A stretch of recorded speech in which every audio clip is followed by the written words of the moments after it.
নমস্কার বন্ধুরা।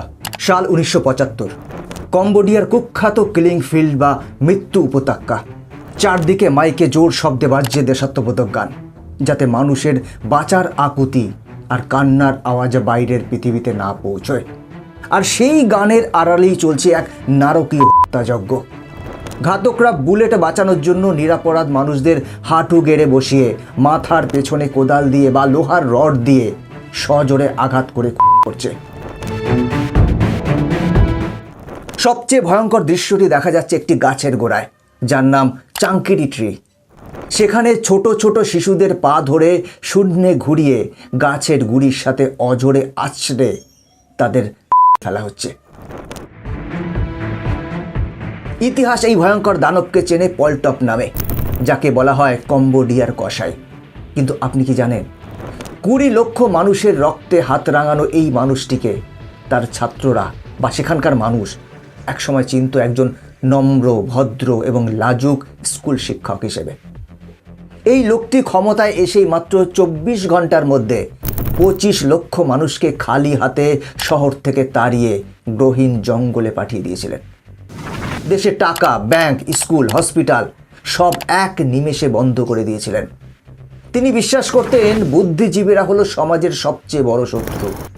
তাই আপনার চোখে যদি শুধুমাত্র একটা চশমা থাকতো, অথবা আপনার হাত দুটো যদি শ্রমিকের মতো শক্ত না হয়ে নরম হতো, তবে সরাসরি আপনার মৃত্যুদণ্ড কার্যকর করা হতো।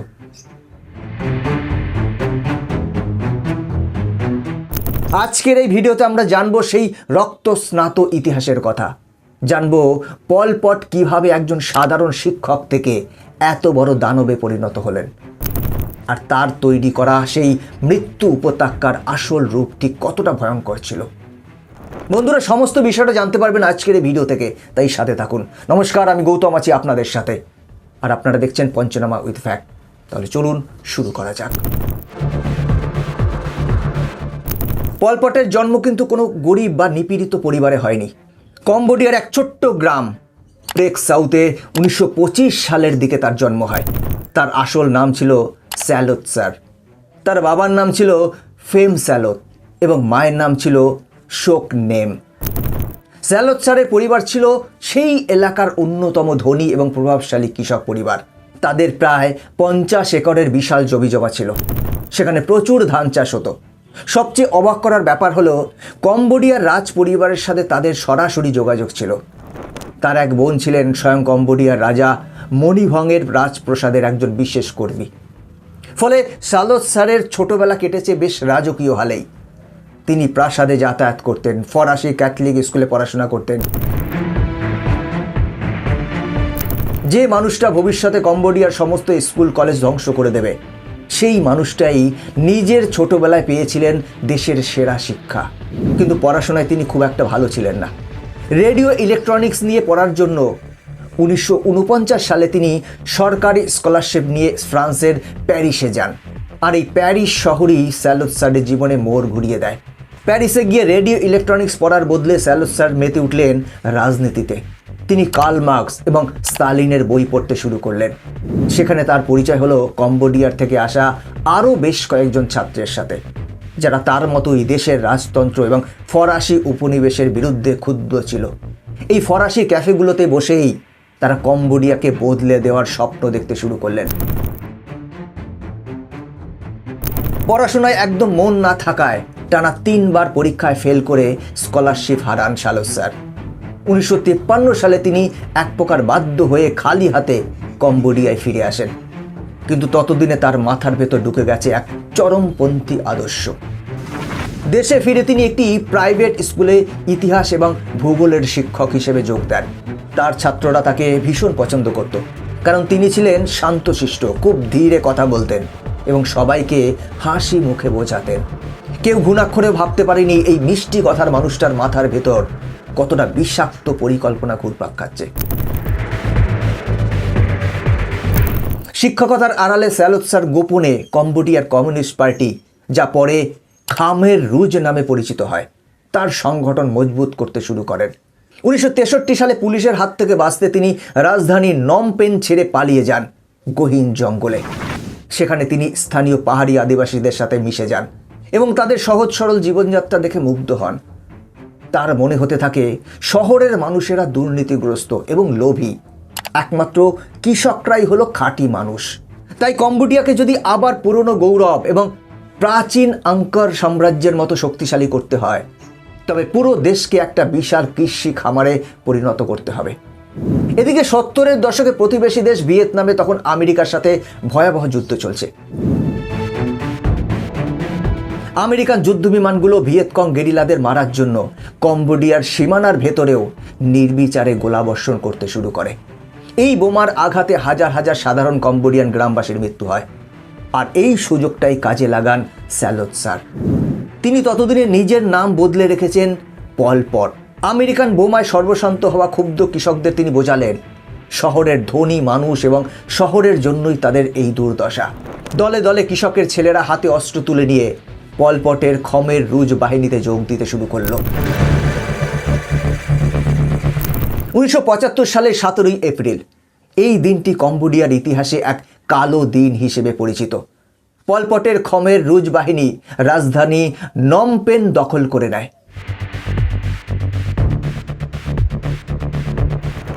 দীর্ঘদিনের গৃহযুদ্ধ আর বোমাবর্ষণে ক্লান্ত শহরের মানুষ প্রথমে ভেবেছিল এবার হয়তো শান্তি ফিরে আসবে। তারা রাস্তায় নেমে উল্লাস করেছিল, কিন্তু তাদের সেই আনন্দ কয়েক ঘন্টার মধ্যেই চরম আতঙ্কে পরিণত হয়। ক্ষমতা দখলের সাথে সাথেই পল পট ঘোষণা করলেন ইয়ার 0 বা 0 বছর। এর মানে হলো কম্বোডিয়ার অতীত ইতিহাস বলে আর কিচ্ছু নেই। সমাজ, সংস্কৃতি, অর্থনীতি সব কিছু আজ থেকে 0 থেকে শুরু হবে। খমের রুজ সৈন্যরা মাইকে ঘোষণা করল আমেরিকা শহরটিতে বোমা ফেলবে, তাই সবাইকে মাত্র কয়েক ঘন্টার মধ্যে শহর ছেড়ে চলে যেতে হবে। কোনো দরকারি জিনিস গোছানোর সময় দেওয়া হলো না। শিশু, বৃদ্ধ, এমনকি হসপিটালের বিছানায় থাকা রোগীদের টেনে হিচড়ে রাস্তায় নামানো হলো। তপ্ত রোদের মধ্যে মাইলের পর মাইল হাঁটিয়ে তাদের নিয়ে যাওয়া হলো গ্রামের দিকে। যারা হাঁটতে পারলো না বা প্রতিবাদ করলো তাদের সেখানেই গুলি করে হলো। মাত্র কয়েক দিনের মধ্যে 25 লক্ষ মানুষের এক কোলাহলপূর্ণ শহর পরিণত হলো এক ভুতুড়ে নগরীতে। পল পটের নির্দেশ ছিল পরিষ্কার, দেশে কোনো টাকা থাকবে না, কোনো ধর্ম থাকবে না, কোনো প্রাইভেট প্রপার্টি বা ব্যক্তিগত সম্পত্তি থাকবে না। সবাই শুধুমাত্র সরকারের জন্য মাঠে কাজ করবে, আর বিনিময়ে সরকার তাদের খাবার দেবে। পল পট বিশ্বাস করতেন বুদ্ধিজীবী মানুষরা হলো সমাজের সবচেয়ে বড় শত্রু, কারণ তারা প্রশ্ন করতে জানে। তাই শুরু হলো এক ভয়াবহ বুদ্ধিজীবী নিধন। ডাক্তার, ইঞ্জিনিয়ার, শিক্ষক, শিল্পী কাউকে ছাড় দেয়া হলো না। এমনকি আপনার যদি শুধু একটা চশমা থাকে তবে ধরে নেওয়া হতো আপনি বই পড়েন, আপনি একজন বুদ্ধিজীবী। আর এই অপরাধের শাস্তি ছিল সরাসরি মৃত্যুদণ্ড। আপনার হাত যদি কৃষকদের মতো শক্ত না হয়ে নরম হয়, তার মানে আপনি কোনোদিন শারীরিক পরিশ্রম করেননি, তাই আপনার বেঁচে থাকার কোনো অধিকার নেই। বিদেশি ভাষা জানা, গান শোনা বা পুরনো কোনো শখের কথা বলা, এটা ছিল রাষ্ট্রদ্রোহিতার শামিল। পল পটের একটাই নীতি ছিল, তোমাকে বাঁচিয়ে রেখে রাষ্ট্রের কোনো লাভ নেই, আর তোমাকে মেরে ফেলেও রাষ্ট্রের কোনো ক্ষতি নেই। পুরো দেশটাকে পল পট পরিণত করেছিল একটা বিশাল লেবার ক্যাম্প বা বন্দি শিবিরে। সাধারণ মানুষদের প্রতিদিন 12 থেকে 14 ঘন্টা একটানা মাঠে হাড় ভাঙা খাটুনি খাটতে হতো, আর বিনিময়ে তাদের দেয়া হতো শুধুমাত্র এক বাটি পাতলা ভাতের ফ্যান বা স্যুপ।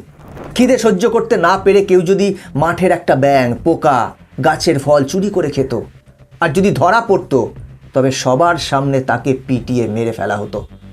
পরিবারের ধারণাই মুছে দেওয়া হয়েছিল, স্বামী স্ত্রীকে আলাদা ক্যাম্পে রাখা হতো, আর বাচ্চাদের তাদের বাবা মায়ের কাছ থেকে কেড়ে নিয়ে মগজ ধোলাই করে খমের রুজের শিশু সেনা বানানো হতো।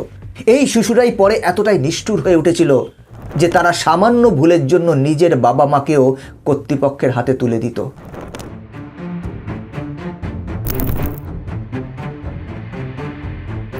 যারা পল পটের এই নিয়মের সামান্য বিরোধিতা করত বা যাদের উপর একটুও সন্দেহ হতো, তাদের পাঠিয়ে দেওয়া হতো কুখ্যাত S21 বা তুওল স্লো কারাগারে।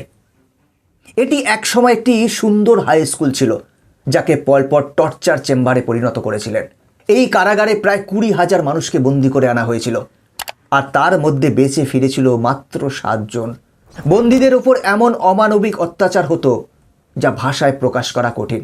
তাদের নখ উপড়ে দেওয়া হতো, ইলেকট্রিক শক দেওয়া হতো এবং বাধ্য করা হতো মিথ্যে স্বীকারোক্তি দিতে যে তারা সিআইএ বা কেজিবির চর। স্বীকারোক্তি আদায়ের পর তাদের ট্রাকে করে নিয়ে যাওয়া হতো শহরের বাইরে, যাকে বলা হতো চোং এ এক বা কিলিং ফিল্ডস। এই কিলিং ফিল্ডসগুলোতে তার এক নারকীয় কারখানায় পরিণত করেছিল পলপটের বাহিনী। বুলেট খুব দামি ছিল, তাই গুলি করে কাউকে হতো না। নিরাপরাধ মানুষদের হাঁটু গেড়ে বসিয়ে তাদের মাথার পেছনে কোদাল, লোহার রড বা বাঁশের লাঠি দিয়ে সজোরে আঘাত করে করা হতো। ধারালো পাম গাছের পাতা দিয়ে গলা ফেলা হতো। আর সবচেয়ে ভয়ঙ্কর ছিল শিশুদের সাথে করা নিষ্ঠুরতা। কিলিংস ফিল্ডগুলোতে একটি বিশেষ গাছ ছিল যার নাম চাঙ্কিরি ট্রি। ঘাতকরা ছোট ছোট শিশুদের পা ধরে শূন্যে ঘুরিয়ে সেই গাছের গুড়ির সাথে অজরে আশ্রে তাদের মাথা দিত, যাতে বড় হয়ে তারা বাবা মায়ের তার প্রতিশোধ নিতে না পারে। চারিদিকে ছড়িয়ে থাকা হাজার হাজার পচা গন্ধ ঢাকার জন্য তারা ডিডিটি পাউডার এবং কেমিক্যাল ব্যবহার করত। দিনের পর দিন, মাসের পর মাস লাউডস্পিকারে জোরে জোরে দেশাত্মবোধক গান বাজানো হতো, যাতে মানুষের বাঁচার আকুতি আর কান্নার আওয়াজ বাইরের পৃথিবীতে না পৌঁছয়। কিন্তু পতন একদিন সবারই হয়, পলপটেরও হয়েছিল। আর এই পতনের কারণ ছিল তার নিজের ভয় আর সন্দেহ। তার মনে হতে লাগলো তার দলের নেতারাই তাকে সরিয়ে ক্ষমতা দখল করতে চাইছে। তাই তিনি নিজের দলের ভেতর শুরু করলেন শুদ্ধি অভিযান বা পার্জিং। নিজের সবচেয়ে বিশ্বস্ত কমান্ডারদের তিনি S-21 কারাগারে পাঠিয়ে হত্যা করতে লাগলেন। এতে খড়ের রুজ বাহিনীর ভেতরে ঐক্য ভাঙতে শুরু করলো। অনেকেই ভয়ে পালিয়ে গিয়ে প্রতিবেশী দেশ ভিয়েতনামে আশ্রয় নিল। এরপর পলপট এক মারাত্মক ভুল করে বসলেন। তিনি কম্বোডিয়ার প্রাচীন সাম্রাজ্যের হারানো সীমানা ফিরে পাওয়ার লোভে ভিয়েতনামের বর্ডারে আক্রমণ চালাতে শুরু করলেন। ভিয়েতনাম তখন আমেরিকার সাথে যুদ্ধ জিতে প্রবল শক্তিশালী এবং আত্মবিশ্বাসী। 1978 সালের শেষের দিকে ভিয়েতনাম সেনাবাহিনী কম্বোডিয়ায় পাল্টা আক্রমণ চালায়। ভিয়েতনামের শক্তিশালী সেনার সামনে পলপটের দুর্বল এবং অদক্ষ বাহিনী টিকতেই পারল না। 1979 সালের জানুয়ারিতে ভিয়েতনাম নমপেন দখল করে নেয়। আর সেই সাথে শেষ হলো পলপটের 4 বছরের ভয়ঙ্কর রাজত্ব। রাজধানী হাতছাড়া হওয়ার পর পলপট তার অবশিষ্ট অনুগামীদের নিয়ে আবার সেই থাই বর্ডারের জঙ্গলে পালিয়ে যান। সবচেয়ে আশ্চর্যের বিষয় হলো এত বড় গণহত্যা চালানোর পরেও আন্তর্জাতিক রাজনীতি বা স্নায়ুযুদ্ধের কারণে পলপটকে কেউ আন্তর্জাতিক আদালতে বিচার করতে চায়নি। এমনকি তিনি জঙ্গলে বসে দিব্যি আরামদায়ক জীবন কাটাচ্ছিলেন। পরবর্তী প্রায় 2 দশক তিনি জঙ্গলে বসেই গেরিলা যুদ্ধ চালিয়ে যান। অবশেষে 1997 সালে তার নিজের দলের লোকেরাই তার উপর বিরক্ত হয়ে তাকে গৃহবন্দী করে। 1998 সালের এপ্রিল মাসে রেডিওতে ভয়েস অফ আমেরিকার খবর শুনতে শুনতে তিনি জানতে পারেন যে তাকে আন্তর্জাতিক ট্রাইব্যুনালের হাতে তুলে দেওয়ার পরিকল্পনা চলছে। এর ঠিক কয়েক ঘন্টা পরেই তার মৃত্যু। কেউ বলে হার্ট অ্যাটাক, আবার কেউ বলে তিনি নিজেই বিষ খেয়ে আত্মহত্যা করেছিলেন। দেওয়ার কিছুদিন আগে এক দুর্লভ সাক্ষাৎকারে একজন সাংবাদিক তাকে জিজ্ঞেস করেছিলেন যে এত লক্ষ লক্ষ মানুষের মৃত্যুর জন্য তার কোনো অনুশোচনা হয় কি? পলপট অত্যন্ত শান্ত মুখে কোনো রকম বিকার ছাড়া উত্তর দিয়েছিলেন, তার বিবেক সম্পূর্ণ পরিষ্কার, তিনি যা করেছেন দেশের ভালোর জন্যই করেছেন। মাত্র 72 বছর বয়সে কোনো রকম বিচার বা শাস্তি ছাড়াই এই পৃথিবীর মায়া ত্যাগ করেন 20 শতাব্দীর অন্যতম বড় এই। একজন সাধারণ লাজুক স্কুল শিক্ষক কিভাবে চরমপন্থী মতাদর্শের নেশায় অন্ধ হয়ে নিজের দেশের 25% মানুষকে হত্যা করতে পারে, পলপটের ইতিহাস তার সবচেয়ে বড় ভয়ঙ্কর প্রমাণ। কিলিং ফিল্ডসের মাটিতে আজ ঘাস গজিয়েছে ঠিকই, কিন্তু কম্বোডিয়ার মানুষ আজও সেই 4 বছরের ট্রমা থেকে পুরোপুরি বেরিয়ে আসতে পারেনি। ইতিহাস আমাদের বারবার শেখায়, যখন কোনো একজন মানুষের হাতে সমস্ত ক্ষমতা চলে যায় এবং সেই ক্ষমতাকে প্রশ্ন করার কেউ থাকে না, তখন সেই দেশই হয়ে ওঠে সবচেয়ে বড় বদ্ধভূমি। এই নির্মম ইতিহাস নিয়ে আপনাদের কি মতামত? পলপটের এই নৃশংসতার দায় কি শুধুমাত্র তার একার, নাকি সেই সময়ের বিশ্ব রাজনীতিরও একটা বড় ভূমিকা ছিল? অবশ্যই কমেন্ট করে জানাবেন। পরবর্তী ভিডিওতে আপনারা কোন ঐতিহাসিক চরিত্র বা ঘটনা নিয়ে জানতে চান সেটাও লিখতে ভুলবেন না। বন্ধুরা, আজকের ভিডিও এখানেই শেষ করছি। এরকমই ইনফরমেটিভ ভিডিও দেখার জন্য চ্যানেলটিকে সাবস্ক্রাইব করে বেল আইকনটি প্রেস করে রাখুন। দেখা হচ্ছে পরবর্তী ভিডিওতে। ভালো থাকবেন, সাথে থাকবেন।